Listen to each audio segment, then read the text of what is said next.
All right, welcome back to Ozark Garage. Today we are installing a trailer brake controller in our 2022 Ford Transit.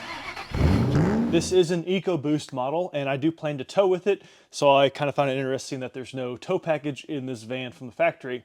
Someone has installed a hitch in the rear with a round 7 pin, but it's just wired for lights. So we're going to install a trailer brake controller so we can tow our aluminum trailer with brakes. The trailer brake controller I've chosen is a Tekonsha Voyager ID. This is a proportional brake controller, which means it automatically adjusts the braking output based on the velocity of the van, which will be nice. If you've ever towed a trailer in any kind of traffic whatsoever, you'll understand the value of a proportional trailer brake controller. The other thing about this Tekonsha Voyager ID is this box here that controls it mounts under the dash, and then you wire up a control knob, and then just the control knob is visible. So the Ford Transits don't have a lot of knee room, so I didn't want to mount a trailer brake controller down here somewhere where I'd be kicking it or hitting it with my knee all the time. So this will be a lot nicer. I've gone ahead and removed the driver's seat to expose the battery and taken apart the lower dash here. The driver's seat comes out with 4 bolts. You need a 10mm wrench or socket for those bolts, and then you got to disconnect a wiring harness which requires a 7mm socket to remove. The dash just comes apart with clips and snaps apart pretty easily. I've taken apart the shifter bezel because I think that's where I'm going to mount the control wheel, but we'll get to that later. First things first, let's find a place to mount this box under the dash. So here's where I've chosen to mount the Tekonsha Voyager ID box.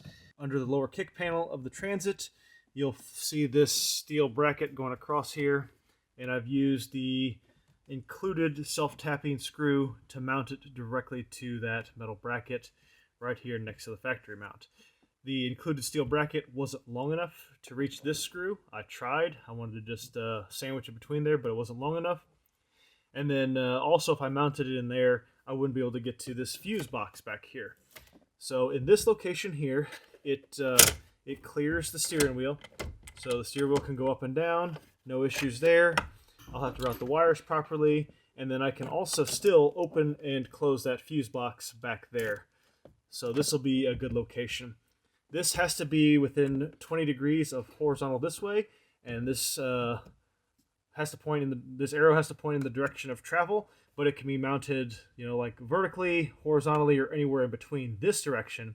But in this direction, it has to be horizontal. I'm going to locate and drill my control knob now, and then we can get to do some wiring. So the control knob has 2 holes that need to be drilled through whatever panel you're mounting it to.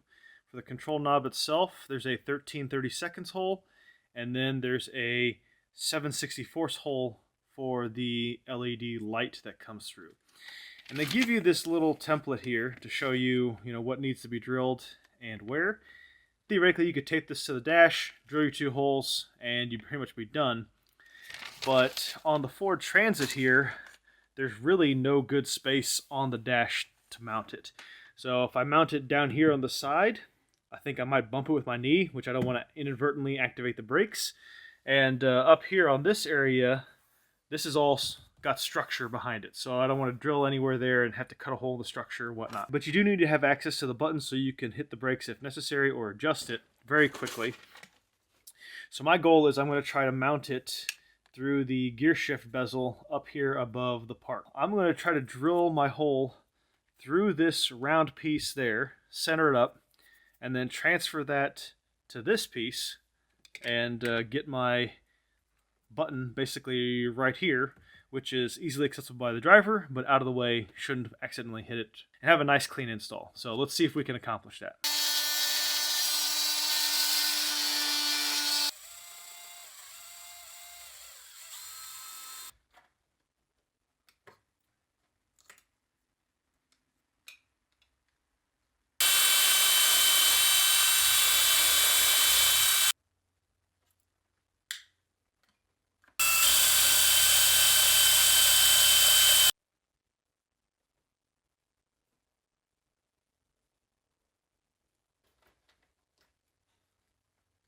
That was way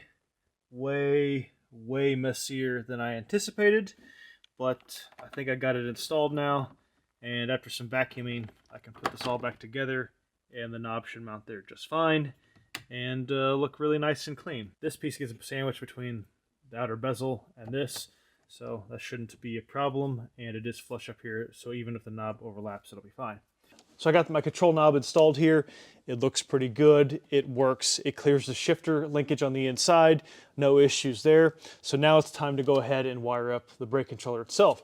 The brake controller only needs 4 wires, and it comes with this pre-wired pigtail that plugs into the back of the unit itself. The black wire goes to a wired hot to the battery and a 30 amp self-resetting circuit breaker.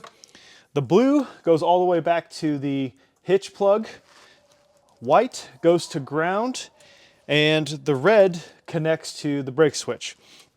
Couple notes here. There's a big yellow warning label on the ground wire here. It says do not ground it to metal behind the dash because it may not work. So I have run a ground wire all the way to the battery along with my hot and my blue wire, which is going to go all the way back to the hitch. So these 3 wires I have run through the dash here and then down around the trim panel. I didn't film any of that because it's really hard to see, and there's not much room to work. You're basically working by feel. So I've got these wires run here, and then the red wire, which goes to the brake switch, needs to go to the switch side of the brake. So when you hit the brake pedal, it gets a positive 12-volt signal. On this van here, that is the purple and white on the far left. I checked that with my multimeter. Other Ford Transits may vary, but the purple and white is the one that's going to be hooked up here.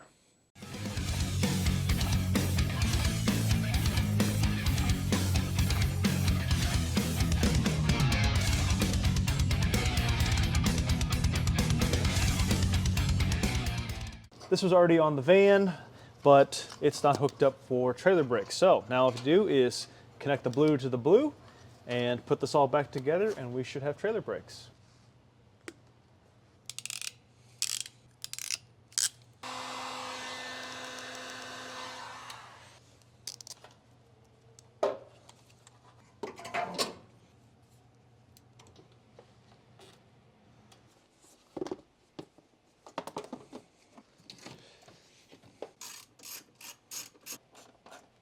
Here I'm doing a quick function check. I have the van hooked up to my trailer with brakes.